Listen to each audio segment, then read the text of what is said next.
在地中海和印度洋晃荡数月之后，英国伊丽莎白女王号航母打击群最终进入了南海。尽管英方此前大肆放风造势，为美国所谓印太战略站台，但是英航母此次印太行风波不断，争议不断。外界更大关注点还在于，该航母目前正爆发疫情，超过100名水兵感染新冠病毒，便对其他几艘战舰也出现确诊病例。英国军方却坚称，全球巡航计划仍将继续，其背后的目的到底是什么？来看看报道。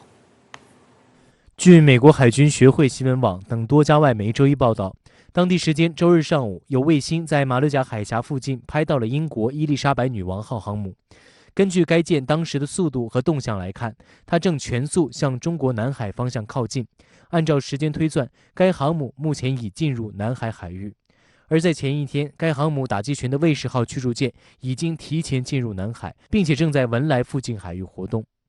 伊丽莎白女王号航母战斗群原本由2艘皇家海军护卫舰、2艘45型驱逐舰、2艘补给舰和1艘机敏级潜艇组成，此外还包括1艘美国海军驱逐舰和1艘荷兰护卫舰。5月底从英国出航，开始总航程25000海里的全球部署，计划沿途停靠包括阿曼、新加坡、韩国和日本在内的一些港口。英国伊丽莎白女王号航母打击群这一路来不忘到处秀肌肉。6月23号，该航母打击群的卫士号驱逐舰进入黑海，并越过俄罗斯划定的边界。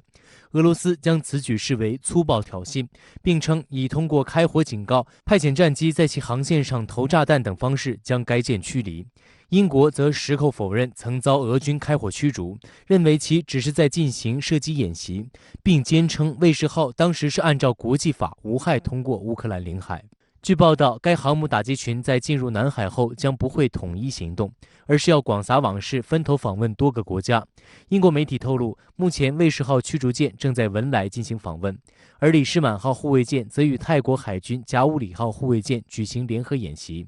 伊丽莎白女王号航母与剩余舰艇则在与马来西亚海军举行联合演习结束后，准备对新加坡进行访问。对于这一系列行动，日前访问日本的英国防卫大臣华莱士表示，这是为了增强英国在印太地区的参与度，但并不针对任何国家。虽然英方宣称不针对任何国家，但伊丽莎白女王号航母此次前来印太活动不乏针对中国的意味。该航母编队除了要与美日韩澳等国举行例行联合军事演习外，还到南海进行所谓自由航行。值得一提的是，英国还打算在日本长期部署2艘军舰和1个滨海反应小组，而这一单位是英国海军陆战队中带有特种性质的快速反恐部队，其野心不言自明。中国外交部发言人汪文斌曾表示，中方希望域外国家尊重地区国家维护和平稳定、促进发展合作的意愿，不要采取使局势复杂化的举动。中国国防部新闻发言人任国强大校也曾表示，当前在地区国家的共同努力下，南海局势总体稳定，根本不存在所谓航行自由问题。我们希望有关国家多为维护地区和平稳定做出建设性贡献，而不要无事生非，制造麻烦。这次部署的行动在英国国内也是有人质疑的，就是你为什么跑这么远，你图什么，然后你还到底想不想跟中国这个搞好，无论是你经济啊、外交啊，尤其是最重要的经济上合作啊这些事，你还要不要搞啊？这个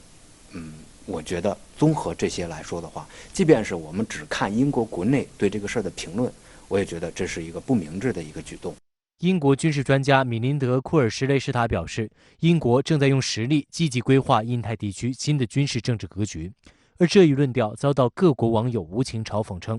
英国现在连军舰都快养不起了，还来印太地区搅浑水，简直自讨苦吃。眼尖的网友发现，伊丽莎白女王号航母打击群经过苏伊士运河时，编队内少了1艘45型驱逐舰。后来，英国国防部承认，此前编入航母打击群的45型驱逐舰钻石号因技术问题脱离编队，正在维修。英国下议院国防委员会主席托比亚斯·艾伍德证实，英国海军装备的6艘45型驱逐舰中，卫士号是唯一1艘仍在开展行动的45型驱逐舰。他还表示，这种情况在操作上是不可接受的。深圳卫视记者注意到，英国海军45型驱逐舰已不是第一次因为高温出现动力系统故障。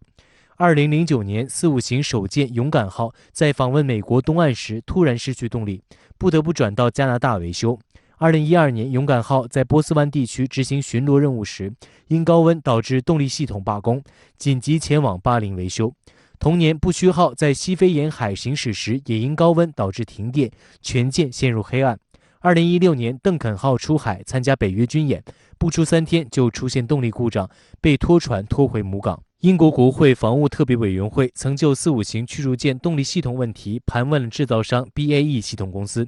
BAE 系统公司海事董事总经理约翰·赫德森的回应让人大跌眼镜。他表示，该舰最初的技术规格并未要求其长期在热带地区执行任务。对此，英国国防部表示难以接受。这种故障其实，在现在的这个英国海军其实也这个各种主要装备上，其实也是屡见不鲜了也不是什么特别罕见的现象，说明它的工业上面很大的一个衰落目前，英国海军水面舰艇中主力战舰包括2艘航母、6艘4-5型驱逐舰、13艘23型护卫舰和2艘2栖船坞登陆舰。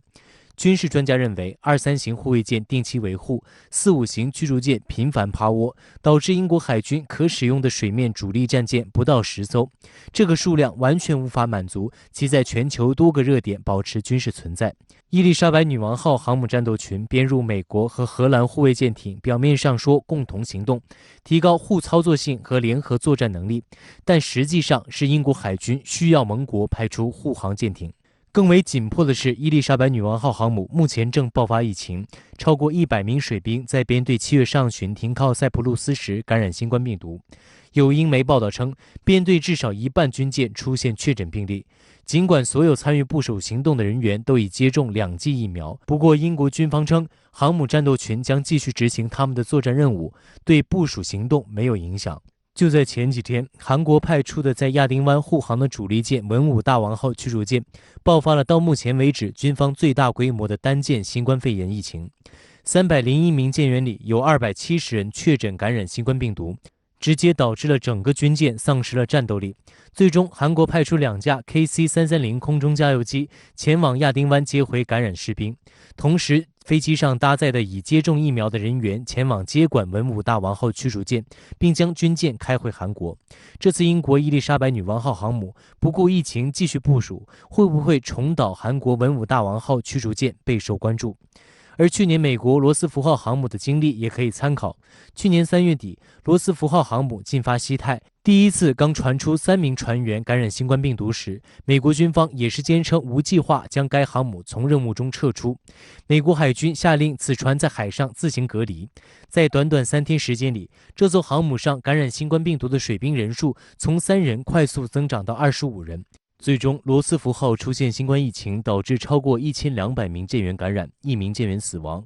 航母舰长也被迫离职，最后回到关岛基地处理疫情。此外，伊丽莎白女王号的疫情会否波及美军和其他国家军舰还是个问号，因为英国航母在被爆出舰上出现新冠疫情之前，在亚丁湾与美国海军的里根号航母、硫磺岛号2栖攻击舰以及其他船舰组成联合编队展示武力，一艘荷兰海军的护卫舰也参加演习。显然，在这样的大规模演习中，各方人员密切接触不可避免，更何况英国航母上本来就搭载有美国海军陆战队的 F-35B 战斗机。它这个整个包括这个空调换气这种设备，一般都是中央式的集成式的，所以呢，这个如果有病毒的话有病毒存在的话，它很难进行这个防范。一般来说，在和平时期或者非战时条件下不拉这个战备，不把战备拉起来的情况之下，那么他一般人呢不会有这种全身的这个隔离或者防护措施，那很难隔绝病毒的传播。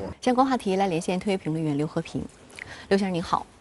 扰攘几个月后，英国染疫带毒的皇家海军伊丽莎白女王号航母打击群已驶入中国南海海域，您对英方此举如何评论？我们知道，在100多年以前，英国曾经是世界上实力最为强大的超级霸主，他们的殖民地遍布全球，被号称为日不落帝国。但是在第2次世界大战之后，由于美国的强势崛起以及他们自身的衰弱，英国曾经偏安于大西洋一隅，不再有称霸全球的野心。那么这次派出伊丽莎白女王号航母战斗群不远万里从大西洋赶往印度洋与太平洋，这不仅意味着英国重新开始在全球事务中展现出了野心，而且意味着，继美国早年实施亚太再平衡战略，把军事战略重心从中东地区转往亚太地区之后，英国也开始了他们的军事战略大转移，即从大西洋地区转往印太地区。我认为这是英国此举想要对外发出的第一个政治信号。而随着英国这一动作的实施，也就意味着印太地区已经取代昔日的欧洲与中东，成为全球主要大国博弈的中心区域。那么其次，大家知道，随着英国国力的兴衰，英国的政治经济战略也经历过相当大的波折。在日不落帝国时期，英国在全球政治经济中曾经处于主宰地位。在二战结束后，因为包括政治经济在内的综合国力江河日下，英国不仅在全球范围内实施了战略收缩，而且开始主动融入欧洲大陆，并在经济上加入了欧盟。而伊丽莎白女王号航母这次开赴印太，这意味着脱离欧盟之后的英国开始正式转投美国的怀抱，也就是要脱欧入美了。那么第三，很显然地球人都知道，伊丽莎白号航母这次是冲着中国而来的。尤其是不久前，中国中央政府实施了香港国安法，英国对此相当吃味，但又找不到发作的借口和介入的抓手，因此不排除伊丽莎白女王号航母的这次印太行也有趁机报复中国的意味。那么接下来我们需要关注的是，伊丽莎白女王号航母会不会经过台湾海峡前往日本？假如英方真的做出了上述挑衅性的行动，那将会在中英关系中掀起滔天巨浪。